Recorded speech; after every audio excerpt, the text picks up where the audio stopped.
Hello, my name is Belinda and I'm a vet that specialises in bereavement and the relationships that we have with our animals. And this has been something that's been of great interest to me for a long time, since I was practising in London.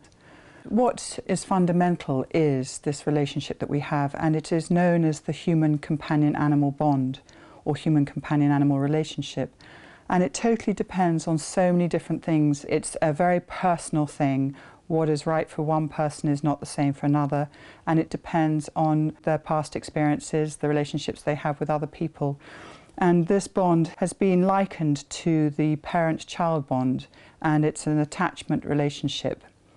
And with that comes a whole variety of benefits. In America, they have done a lot of work on it, and there are great big books. You know, the psychology of the human-animal bond. And what they say is that it's mutual, dynamic, and there are benefits for both the pets and for the people. And when you actually stroke an animal, just by the action of stroking, the levels of hormones, specifically oxytocin, goes up in the person that's stroking, but also in the dog. The relationship that people have with their pets can give them tremendous sense of personal security. It means that they can venture out and explore. It also, if they're living on their own, can be a companionship that enhances their well-being and both their physical and their emotional well-being. It does mean, however, that when the dog is getting older and when they're ill and you know that they're going to die, that it can be incredibly difficult emotionally and physically. There are many different ways that people can lose their animals. You can watch an older friend gradually deteriorate and knowing that they're going to die through cancer, through old age, through younger illnesses. But also you can lose them suddenly from accidents, which can be incredibly shocking and devastating. There are also other ways, change of circumstances, having to move house, moving from a place that you can keep an animal to a place that you can't. When you're older and you need to make the difficult decision of going into sheltered accommodation, care homes, often none of them have proper pet policies. And this can be incredibly upsetting because at the very time that you need companionship, you're not able to take the companion with you. Financial considerations, it's expensive to keep animals. And one of the more difficult ways is people losing their pets or having their pets stolen. That can be incredibly difficult again because they have no closure, they don't know what's happened, they're very concerned about the whereabouts and they have no body to help grieve. There are lots of different aspects to the grieving process. Crying is a physical sign associated with grief, but just because someone isn't crying doesn't mean to say they're not grieving. You then have things like loss of appetite, loss of concentration, sleeplessness, vomiting, diarrhea, collapsing. They're all things that people can experience and it is normal, but they don't realise that. And a lot of people go to their doctors without realising that the symptoms that they're showing are related to the loss of their beloved companion. And unless they mention it to the doctors can be blissfully unaware that that is the cause behind these symptoms. Emotions that are shown with grief vary. The number one emotion is anger, but often people don't show the anger outwardly simply because they've been told that anger is not appropriate. And when we're children, we are told that to be angry is not the right thing. We need to share things and give the toy back. So what we find is that people direct the anger in either in other situations.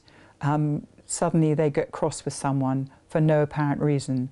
And that's displaced anger. The anger isn't really directed towards that person. It's because they have lost their animal, they are very cross, and they haven't been able to express it at other times.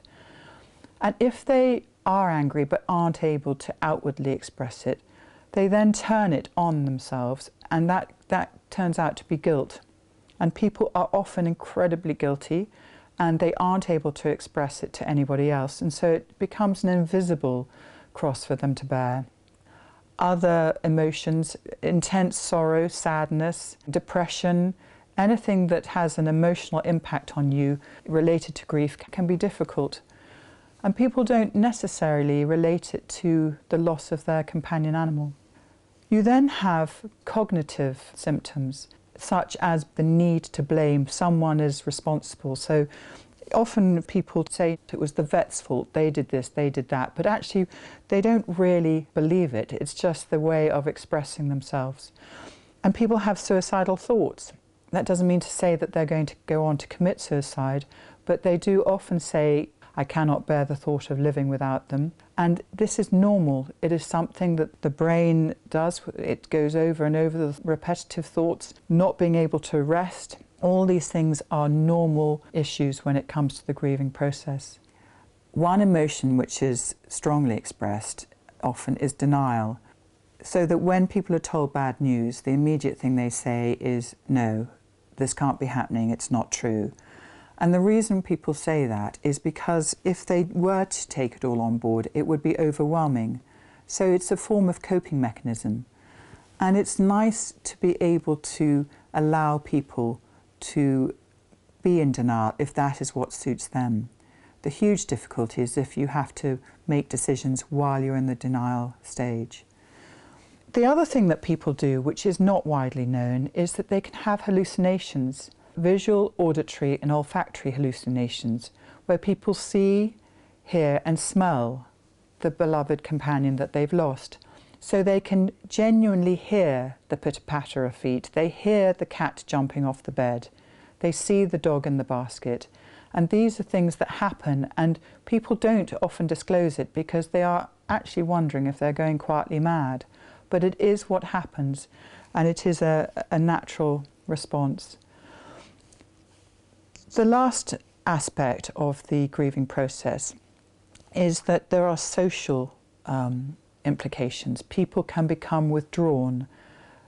They can also become very dependent on others. So a child can become more dependent on their parents.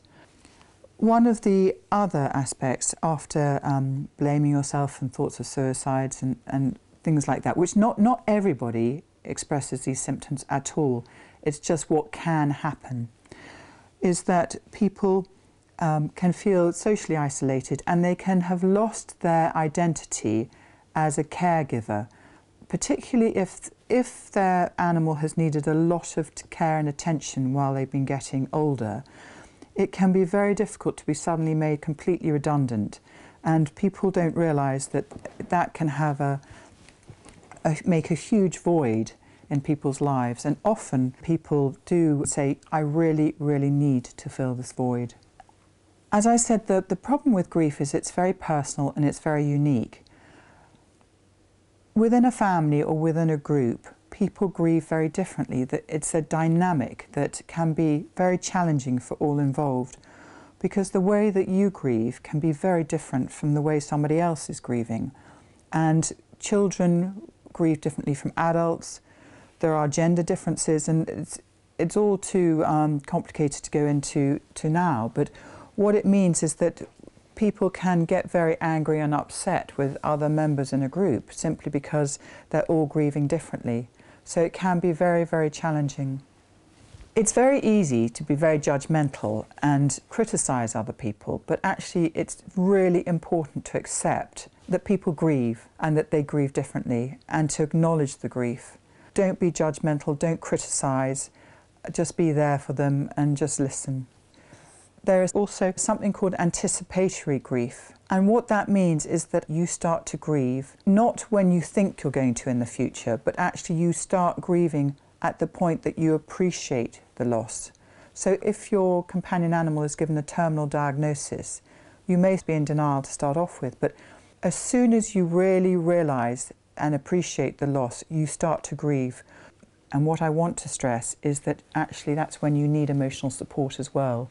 And people don't realise that. They feel very upset and emotional before euthanasia decisions, and it's because they are grieving. So do seek support beforehand, because that's when you need it too.